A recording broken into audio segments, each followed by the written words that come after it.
इंसानी हाथ एक बहुत ही कारआमद ऑर्गन है। आप अपने हाथ के बगैर कोई भी काम नहीं कर सकते। हर छोटे से लेकर बड़ा काम आप अपने हाथ और बाजू की कुव्वत को इस्तेमाल करते हुए सरंजाम देते हैं। लेकिन क्या हो अगर किसी इंसान का हाथ किसी वजह से जिस्म से अलग हो जाए या फिर किसी हादसे में ज़ाया हो जाए।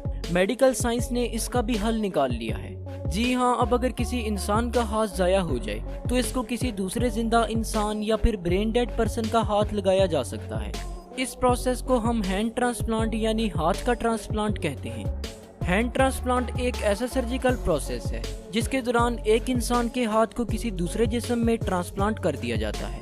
आमतौर पर डोनर का हाथ किसी मुर्दा डोनर से लिया जाता है और इसको रिसीवर यानी कि रेसिपिएंट के लिए ट्रांसप्लांट किया जाता है जिसका हाथ किसी वजह से ज़ाया हो गया हो।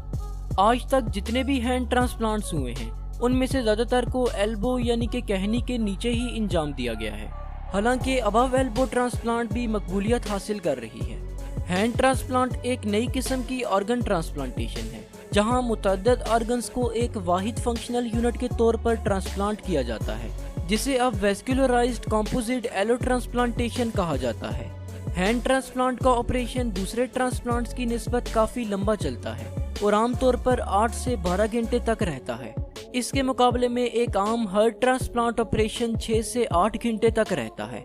सर्जन्स आमतौर पर हड्डियों को सबसे पहले जोड़ते हैं। इसके बाद वेन्स, आर्टरीज, नर्व, टेंडन्स और स्किन को जोड़ा जाता है।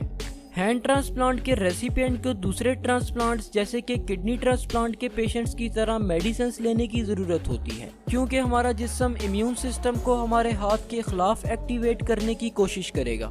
ये मेडिसिन रेसिपिएंट की इम्यून सिस्टम को कमज़ोर करती हैं, जिसकी वजह से इन्फेक्शन और कैंसर का खतरा बढ़ जाता है।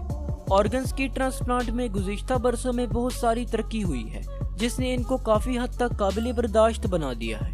ट्रांसप्लांट के बाद वसी पैमाने पर हैंड थेरापी होती है जिससे रिसीवर को ट्रांसप्लांटेड हाथ का काम दोबारा हासिल करने में मदद मिलती है।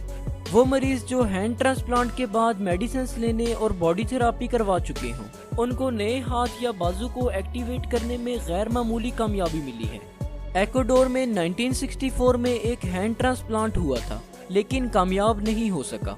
इंसानी हाथ के ट्रांसप्लांट में पहली शॉर्ट टर्म कामयाबी न्यूजीलैंड के क्लाइन हिल्म के साथ हुई थी, जो जेल में ही एक हादसे में हाथ खो बैठा था और इस तरह से ये अमल फिर तरतीब में शुरू कर दिया गया।